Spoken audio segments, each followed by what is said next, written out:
I hate to break it to you, but if your content isn't performing, it may not be the algorithm's fault. It's time to have a cold hard look at your content and see if the aesthetics are really up to scratch. And no, you don't need a Canva degree in order to make better quality content. In today's video, I'm going to be showing you how I create scroll stopping content with an aesthetic eye that most importantly creates results for my business.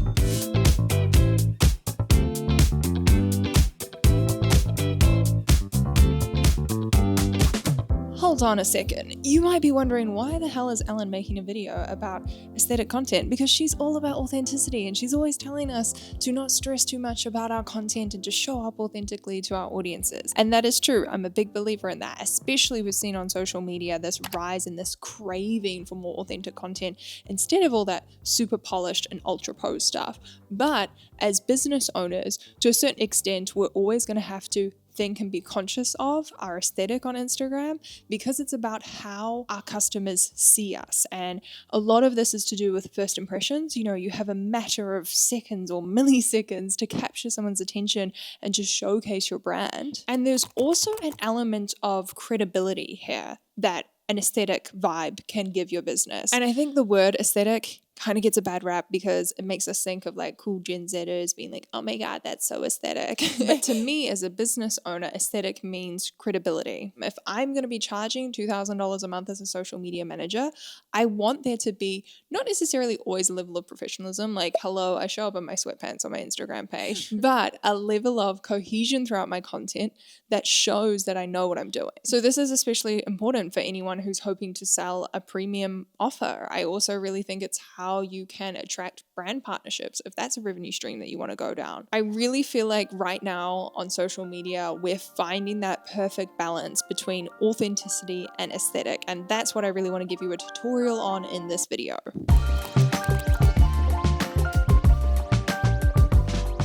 So today I'm going to take you through my 5 rules of making aesthetic content. And today is actually a content batching day. So I'm going to take you through these rules and actually show to you in real time how I make my content more aesthetic. So the first rule we have to talk about is location and props. Now, I'm very blessed and lucky to have this content studio. This is my second business, Mackenzie Studios. It's a content hire space, but there's a lot of studios like this all over the world now. It's a very trendy business to have. And spaces like this, I love because you can rent them out. You can block out a certain amount of time, be like, cool, I'm coming for half a day and I'm going to batch all my content and smash it out. This is really useful if maybe you are working in a small apartment or you don't have the most aesthetic home. I know it's a financial investment to hire a studio, or, you know, you could hire an Airbnb as well. But in my opinion, you're so productive that it is worth that investment. However, there are also a few ways you can upgrade your home or your home office to create a little bit of a content creation station. So this is actually our podcast room at Mackenzie Studios, but I came in here because I wanted to show you how easily you can dress up a space on a budget, because your location, guys, it really does make a difference to your content. Like if you've got a really aesthetic, cute setup, your content is going to look that much better. Like it does all the heavy lifting for you. One of my favorite things is to do what I've done here and create some sort of art feature. And this is super, super affordable. These frames are like $10. They're so cheap. They've got art in them that I've downloaded as a digital download off Etsy. And then I've got them printed just at my local printer. Most of these aren't really printed on any like fancy photo paper either. It's just very cheap printing, but it looks really cool on the wall. Also get yourself like a cheap, nice armchair that can also elevate your office space, make it look really cute. Or if that's not in the budget, getting a few cute props. Whoops, someone has not been tidying away the stuff at the studio. These books over here are like secondhand from a bookstore. We've also got some bowls and cute vases that are all just from Kmart here in New Zealand and are cheap as chips. Even if you're not hiring a content studio, I encourage you to dress up your office space, your workspace a little bit, because it's going to make it easier to whip up your camera when you're in the work day and just being able to film a quick video because you've got a nice little backdrop set up already.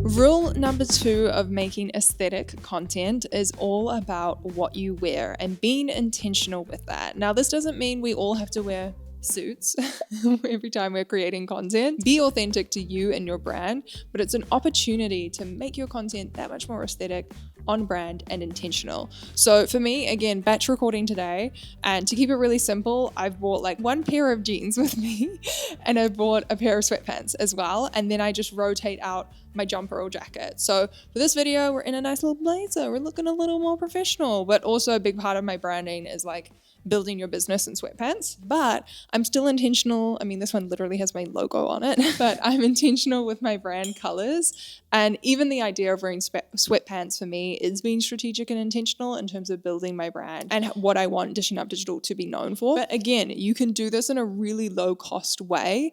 This jumper, the pink hoodie, is just from AS Color, and then I printed my logo onto the top using my Cricut machine.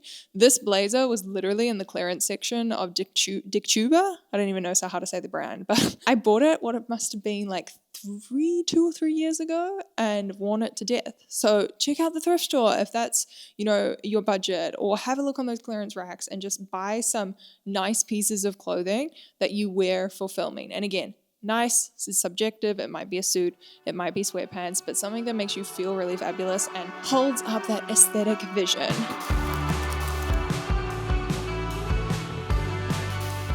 Okay, so now we've set ourselves up for success with the foundations of rule number 1 and 2. We've got our space, we've got our props, we're all dressed up, we're looking good. It's time to move on to actually creating the content and how we make this more aesthetic during the content creation process. So I am going to be taking some photos on my phone. I'm batch recording YouTube videos today, but also taking behind the scenes shots to do Instagram stories and then a Instagram carousel post. So what I'm going to do here is back you up. Hello, you can go over here. And this is one of my favorite shots that you've probably seen on my Instagram, but I love doing something on my laptop on my white sofa. Again, this sofa looks really expensive. It's from a very cheap furniture store here in New Zealand called iFurniture. It was ridiculously cheap for the price. I'm going to line up the shot and I'm going to get a little photo of my Rella board. And when I'm shooting content, particularly photos and Instagram like stories or reels videos, one thing that I think makes such a difference is straight off the bat just being aware of like your white space. So for example, I could step back and take a photo like this, and immediately in my mind that's going to be more aesthetic and give me more room to work with in terms of like adding text to this image. It's a bit shadowy, but I can edit that up. But it just gives me a little bit more room to work with. And one thing that I hate seeing is when people are trying to shoot content on Instagram and it's just like so like cramped and like the angles are really weird and unnatural.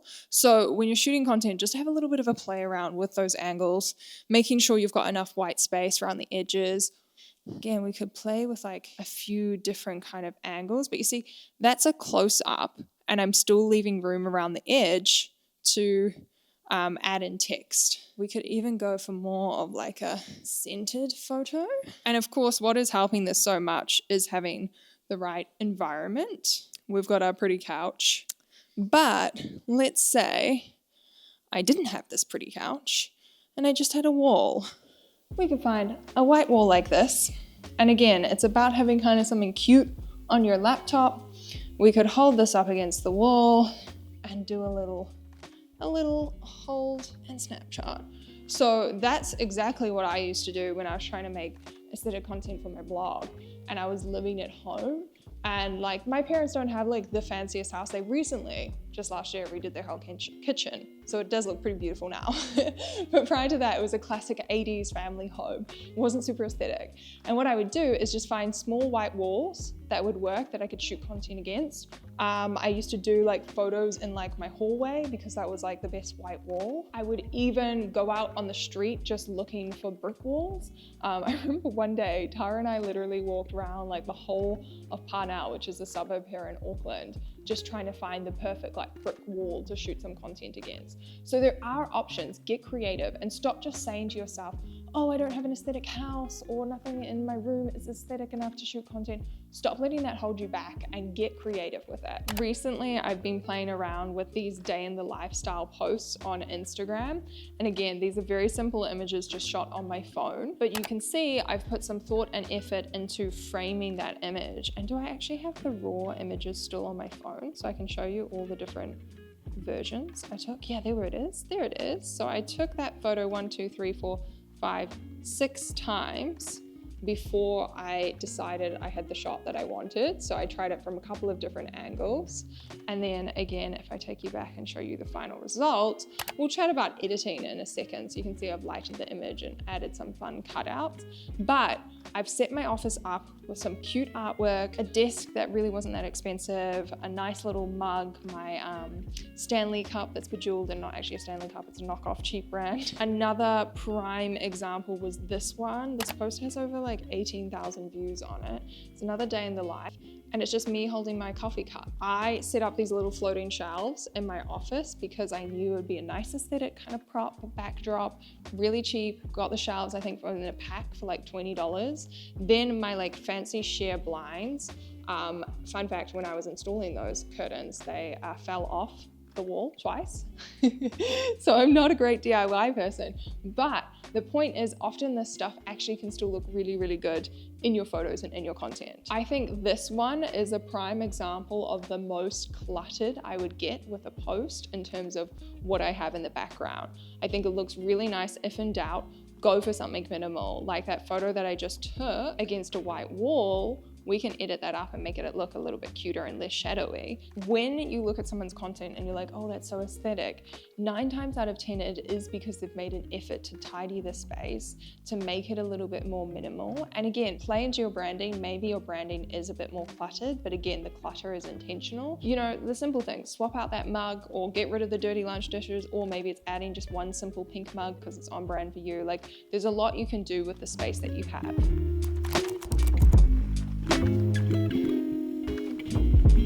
Okay, we're coming back to my favorite armchair for this next lesson. This couldn't be the more perfect spot because we're talking about lighting. Now, behind my camera, let me actually do a little video for you on my phone so you can see. Behind the camera, I have here a huge window. Absolutely huge. And my camera is in between me and the window. And what this does is utilizing natural light in the best way possible. Instead of having to invest in an expensive studio light or ring light, which to be honest, I don't think it gives the same effect anyway as natural lighting does, just get yourself in front of a window. Natural light, bright content really does elevate the aesthetics, in my opinion. It's not like a make or break. I know, coming from someone who lived in an apartment for 2 years that literally had one window into my office, so I had like an hour of sunlight where the sun would be perfectly positioned in the sky to actually shine through my window and give me good lighting. So like, I know the struggles of trying to find the light in a smaller space, but maybe this is where investing in a content studio could be a good idea, or perhaps looking into different places in your house that you haven't thought of filming content before and giving that a whirl. One of the things I didn't actually mention in our podcast studio, if I quickly take you back over here, is we do actually have these curtains. Now, these curtains were like super cheap from Temu, and I got these to, number one, cover up this like window and get rid of the office vibes in this room. But number two, it actually makes for a really beautiful backdrop. So again, if you're someone who's struggling with the aesthetics in your home, I'm like, sorry, look at that. That is so nice. I should film in here more. If you're someone who's struggling in your house, think about picking up some cheap fabric and a cheap stand. What do you call it? Like a backdrop stand. They'll have them all over Amazon, all over Temu. You honestly don't need an expensive one if it's just you using it and you just got some fabric, and pop it up like this. Like, I'm sorry, this room looks so freaking cute. And this setup right here probably cost me maybe $20 for the curtains, which I did get a couple of panels for. Then the frames, like, you could do this for under $100 easily. And again, the reason why this is working is because I've got the natural light. There we go. There's the window again. When I'm standing in front of the window, you can really see how the lighting feels on my face a lot better. Again, I'm not like a professional photographer, videographer, so I don't know all the lingo, but you can see how my face is just lit a lot more evenly compared to if I like stood here. Like, this is not aesthetic. Maybe it's a little aesthetic because I've got a nice camera and it's blurring the background out, but like, this is so much cuter. So if you are struggling with light and maybe you've just got one window in your house, think about a movable backdrop with some curtain, with some fabric on it that you could put, you know, even if it's in your kitchen. Like, maybe you're filming videos in your kitchen and you just chuck up this backdrop and no one knows that it's actually your fridge behind there.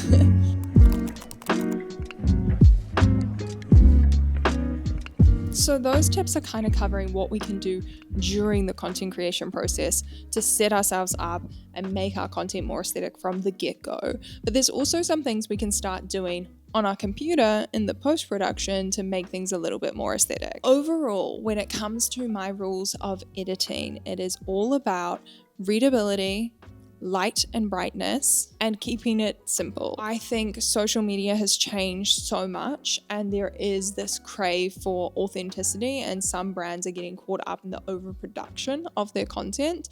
And I think we can still have good quality, we can still have aesthetic things, we can still have things that showcase our brand colors and our brand vibe, but I think overall keeping it simple is best. And what I mean by this, let me give you an example and get my screen share going. We have here a prime example of a simple carousel post that I shared on my Instagram that performed really well. If you want to learn more about carousel posts, I do have an entire video dedicated to that. But you can also see in this photo the art, the wall art that I was talking about. So this is a photo from my office in my old apartment. And I don't know, is this the original image or have I edited in Canva? Oh yeah, I must have edited. Oh no, I have edited it a bit in Canva. So if we undo all these edits, you'll see how the image was actually a lot darker before I made those changes. And if we undo that, you can kind of see how much brighter it is. So my go-to thing with making it like look a little bit more polished is raising up the brightness and the shadows. Sometimes I play around a little bit with the contrast. Depending on the image, I might turn it up or turn it down. Same thing with saturation. If I want it to look a little bit more poppy and bright and vibrant, I'll play around with that. But you can see how that's instantly made the image a little more aesthetic. You can see in this particular case, I have actually cropped it in a little bit. So it was looking like a little bit messy on my desk. That's probably why I've cropped it in. And enlarging that crops that out, and it just makes the post like a little bit cleaner. Sometimes it can just really like ruin a shot, but if you forget to get rid of it, you can crop it out. Again, utilizing photos that I've taken in my content studio is really, really helpful. But this was a simple post that went from 2 photos, and then it went into some graphic like testimonials from some of my students. And if I get to the bottom of this file, I'll be able to show you guys the day in the life posts that I mentioned earlier. There it is. So this was actually, if I duplicate this so I can edit it, this was actually a piece of content that wasn't looking super aesthetic beforehand. If we literally undo everything. Again, I've put the cute props in. I've done everything I can to make it look a little bit cuter. It actually had a logo on that mug, so I covered it up with my thumb to make it just look clean and black. And it's like looking okay, but like it looks a lot more aesthetic there. So what I've actually done to it is, number one, I kind of like duplicated it, removed the background so I could just have my hand free, which you can also use the magic grab tool on Canva if you'd prefer. And then what I usually do is I take the background image, so the one that's whole there, and I love to play around with the transparency. And there's something about this just looks so like aesthetic and trendy to me. I don't know, you'll have to let me know if you agree in the comments. But it's also great for images like this one. Or this one here where I'm adding text and I want my text to pop a little bit more, is I've actually made the background, you can see I've made the background brown there, and then I've played around with the transparency. If I had the transparency like on 100%, you can see how difficult it is to read that text. So turning down that brightness or turning down the transparency is such like an aesthetic vibe on social media at the moment. So play around with that. So in this case, I've got a light pink background that is affecting like the transparency there. So you can see going from like the full 100%, and then we sort of toned that down a little bit. Then I basically took this and added a little shadow background, changed it to white, and this basically creates like a little outline. Now, some of these things like doing cutouts and shadows arguably is a little bit more complicated, but in my mind, the content is still very simple text and fonts. If I were to compare that to maybe a different style of graphic carousel post I used to do. I mean, technically I still do some posts like this, but this is one from a year and a half ago. And it's me walking through an Instagram coaching program. And it's just a little bit more, I don't want to say overdone, because again, I'll still drop in posts with a little bit of this aesthetic and style. But even that, you can still see I'm playing around with cropping. I'm playing around with transparency. I have these little text boxes that have little like shadows underneath. I'm playing around with how I can add screenshots. And if you're sitting there thinking like, oh my God, that's nice for you, Alan, but I can't look at an image and just be like, yes, that needs less transparency, or that needs more transparency, or I should add a shadow or an outline there. Let me just tell you, this stuff comes with time. Here's a little bit of confession. The OGs on this channel will know that I used to run this YouTube channel with my sister, and for a very long time we had our own fashion blog. And Tara would actually do all of the design stuff for us, like our website. I would get her to edit all of my photos. I'd send them to her and be like, please edit this for me to post on Instagram. She would literally do all the video editing and all that stuff. And it's so funny now to say that, because like this is my job now. This is my job, posting on social media. Like I do this for other brands. People pay me money to post content or to make content and post it for them on social media. Crazy. But I did not start off naturally with a lot of skills in graphic design and content creation, but I kept practicing. And I always say this, but content creation is a skill, just like learning to play the guitar, learning to play the piano. You wouldn't pick up a guitar and expect yourself to be fluent in reading music and be this amazing guitar player in one lesson. You would be like, nope, I'm going to hire an instructor. I'm going to go along to like weekly classes, and then I'm going to practice every day at the end of work or whatever it might be. You would dedicate yourself. And it's the same with content creation. We need to be a little bit more disciplined and trust that we can learn and evolve our skills and stop comparing ourselves to people that have been doing this for 10 years, like myself. I really do love Canva though. I think there's a lot of possibilities and things you can play around with. I also use Lightroom to edit my photos. To be honest, I haven't used it in quite a while. Let me see. What's the last photo that I edited on Lightroom? I know this was really big a couple of years ago, people using Lightroom and using filters. There were a whole bunch of photographers who are presets, that's what they call them. So they're basically like a filter. There we go. The last ones I did were photos of the studio. And then, I forgot I did these in Lightroom. So sometimes if the image is like super dark or just looking a bit meh, and I can't get it quite to look right in Canva, I'll pull it over to Lightroom, and there's something about the magic of this that just does so much better. But the way that I learned to use Lightroom was actually downloading a whole bunch of presets online. Oh my God, this is such a throwback. Look at all of these. Okay, I did download these in probably like 2018, so some of them have that distinct vibe. But what I did was I downloaded a whole bunch of these presets, and then I found the ones that I liked, and I would study what they'd done to those images. So I'd be like, okay, I really like warm beach. Really interesting. They've pulled down the highlights and they've pulled up the shadows and they've pulled up the blacks, and let's see how much they've changed the vibrance. So I'd start studying these presets and use that to learn and develop my own editing style. So now I don't use those as much anymore. How do we close this? Go away. And yeah, you can kind of see the before and after of these images. It just is like, meh, it's doing okay. Again, I've got my cute hanging plant, which yes, I put up purely for looking cute in my office content. That laptop stand or that screen stand is from Kmart. It's very cheap, but it looks super cute. And again, probably should have got it for the ergonomic benefits of raising my screen, but I mostly got it for making my desk look cuter. So you can kind of see how I just make that content a little bit brighter and a little bit more poppy, and just goes with the overall like aesthetic and vibe that I prefer. So overall, my best guidance here is to keep it simple, to focus on brightening your colors or maybe darkening them if that suits your style more. Play around with your transparency. Keeping it simple is the best thing you can do though, and trusting that your skills for editing and creating content like this are going to develop over time.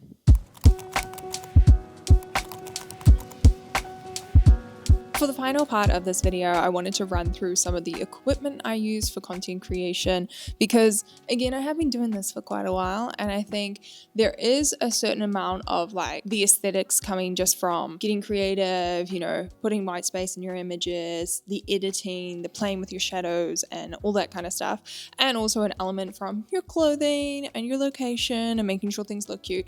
But there's also an element of having the right gear, and I know for some people they get to a point where they feel like the next level of their content creation has to be unlocked by upgrading their gear. So I thought I'd talk through it for those of you who are interested. A lot of my content is just shot on my iPhone. I believe this is, oh my gosh, is it 3 years old now? Maybe I need to upgrade my iPhone. No, I don't. And that's a lesson for you. You don't need to upgrade your phone every single year. Something that is relatively new is going to help you take photos that I believe are good enough. And at the end of the day, I think it's how you position your like lighting, where your light is coming from, you know, using that tip I showed you with the window, like that is actually going to make a difference to your content more so than paying $2,000 for a new phone. In terms of my camera that I'm filming this video on, that is my Sony ZV-E10, and I believe I have, what's on this lens? Is it a 55 millimeter, a 16? I'll put it in the description box. I'm pretty sure it's a 16 millimeter. Mainly what I was looking for is something like little wide angle, and it means I can fit more in my frame for filming vlogs and YouTube videos. And I also wanted something that could film on a low aperture so I could have this beautiful crisp blurry background. So if you are interested, I love this camera. I think it's a really great sort of entry level multi-purpose creator camera. Cameras can get really expensive, and I tend to go for, like, in my evolution I've had like the Canon 80D and now this one. I think it's just like something that's like, we're not shooting professional magazine images. We don't need to be paying $5,000 for a camera. But yeah, do your own research and find what works for you personally. But I like this one. It's very compact, very easy for me to take on the go with me. And I use this for purely, really these days, YouTube content, filming for my podcast as well. I don't use it as much for Instagram content anymore because I honestly feel like content filmed on your phone performs better anyway. In terms of my tripod, this is a, what are they called? Peak Design tripod. It is the most expensive tripod out there.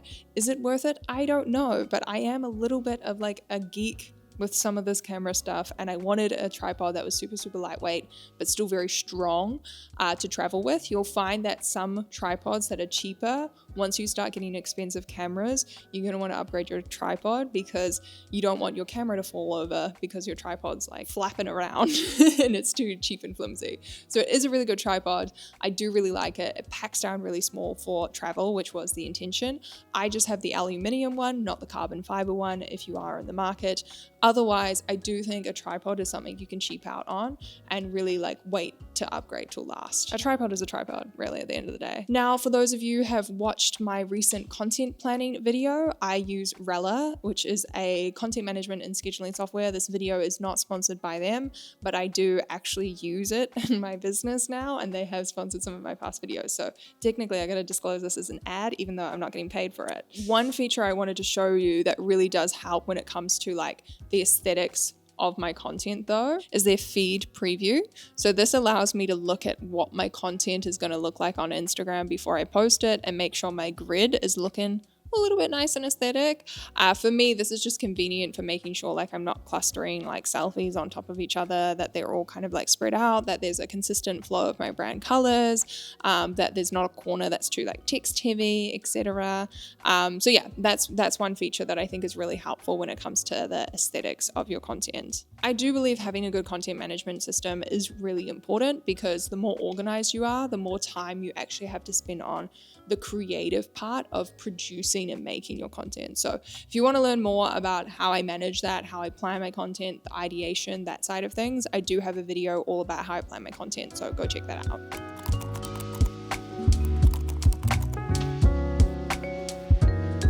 Some of the most common mistakes I'm seeing creators make at the moment is trying to have too many aesthetics, too many different styles, or switching between too many things, which just leads to chaos. So see if you can streamline things down a little bit and be like, cool, these are my brand colors, these are my brand fonts, this is the consistent style, or like a bit of a template that I'm going to recycle. You could see that when I was showing you those different versions of my day in the life posts. Another important mistake that I think you need to know about is getting too caught up in the aesthetics that you forget about the message of your content. At the end of the day, you can have a really pretty post, it can be really aesthetic, but if you don't have a strong message, if you're not sharing like an opinion or showing up as a thought leader in your industry, if you're just regurgitating someone else's thing or you're just spitting out something from AI, which I'm not against AI, I love AI, I love my custom ChatGPT, but it's about like still bringing your own personal voice and your own personal stories to Instagram.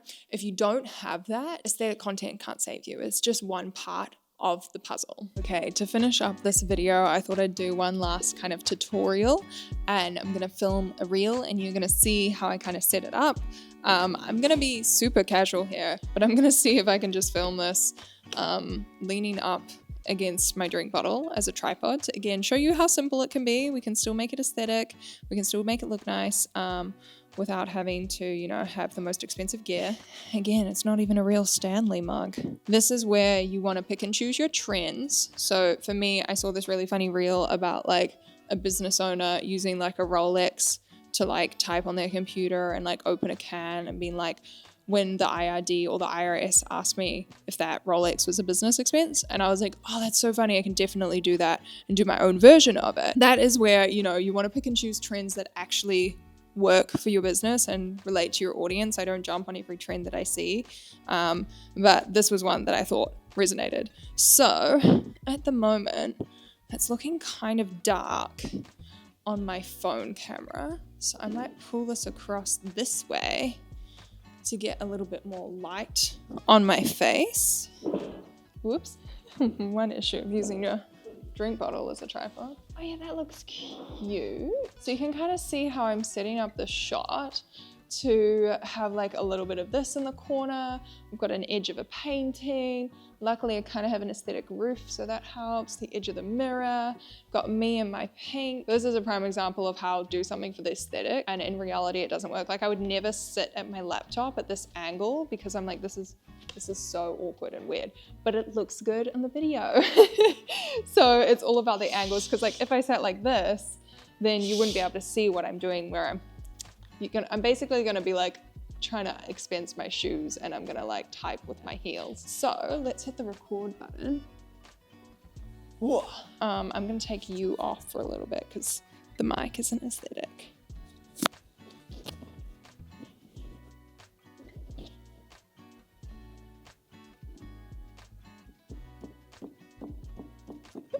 Okay, let's review the footage. I'm trying really hard not to put my shoes on the table because I feel like if my mom watched this video and I did that, she'd be like, Ellen, that's disgraceful. What kind of manners are these? Okay, let's watch this back. Oh my God, I love it. Okay, ignore everything is so messy around me.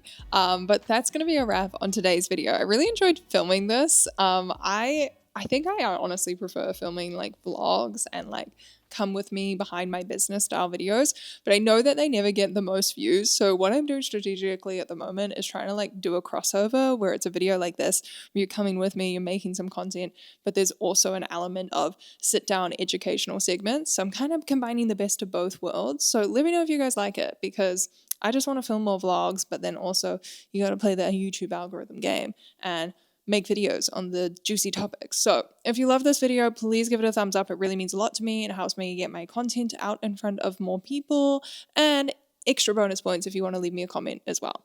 Thank you guys so much for watching. Make sure you subscribe to see the next video, and I'll see you then.